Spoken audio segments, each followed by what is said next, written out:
जय जगन्नाथ फ्रेंड्स मुझे इप्सिता वेलकम करुच्ची आप समस्त को मो चैनल बिलीव योर सेल्फ रे केमती अच्छे समस्ते होपफुली समस्ते बहुत भलरे थे। तो आज वीडियो स्किन केयर और बॉडी केयर उपर विंटर रे आपण निजर शीत दिन केमती केयर करेंगे। तो ये छोट छोट टिप्स और ट्रिक्स अच्छी जोटा आप घरे बहुत इजिली फॉलो करेंगे। आपण निजर स्किन और बॉडी केयर करेंगे बिकज बहुत जोरे देह फाटे आउ किसी लोक ब्लड भी बाहर कारण बहुत जोरे कुंडे भी हुए। तो दु तीन जिनस आप फॉलो करूँ आउ गोटे ग्लोइंग हेल्दी आ भल स्किन आप मेंटेन करेंगे शीत दिन में।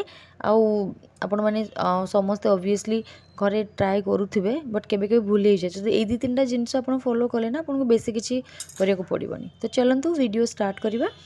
तो फर्स्ट आम फेस वाश यूज करुचे डेली गाधेला आप गोटे माइल्ड फेस वाश यूज करूँ जोटा बेसी ड्राए करनी स्किन को टिके जमती आपण स्किन ऑयल एब्जॉर्ब कर रखिबो सेमती यूज करूँ कारण शीत दिन एमती भी स्किन बहुत रफ हो जाए ड्राए हो जाए सुखा हो जाए। आपड़ सेरम भी तापर अप्लाई करूँ डेली 2 टाइम्स जब अप्लाई कर भल। देन आपन स्किन बेसिस मु विटामिन सी अप्लाई करेंगे हाइलुरोनिक एसिड भी यूज करेंगे।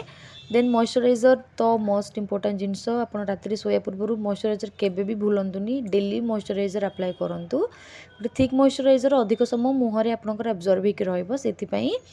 सनस्क्रीन ये नीडेड जब आप बाहर को जाऊँच कारण समस्त ऑब्वियसली बाहर को जीवे। एंड तापर मु लिप बाम यूज कर बोरोलिन लिप बाम यूज करी 2-3 ऑप्शन अच्छी मो पाखे।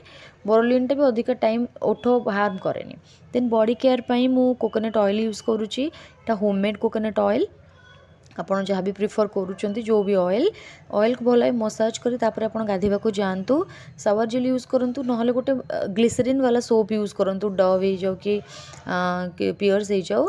देन तापर गाधे सारापर मॉइस्चराइजर बॉडी रे निहाती अप्लाई करूँ गोटे भल स्किन आपड़ पाइबे। आप स्किन केबे भी फाटबनी कुंडे हेबनी चोपा छाड़बनी एंड गोटे भल ग्लोइंग और हेल्दी स्किन आप पाइपर विंटर रे।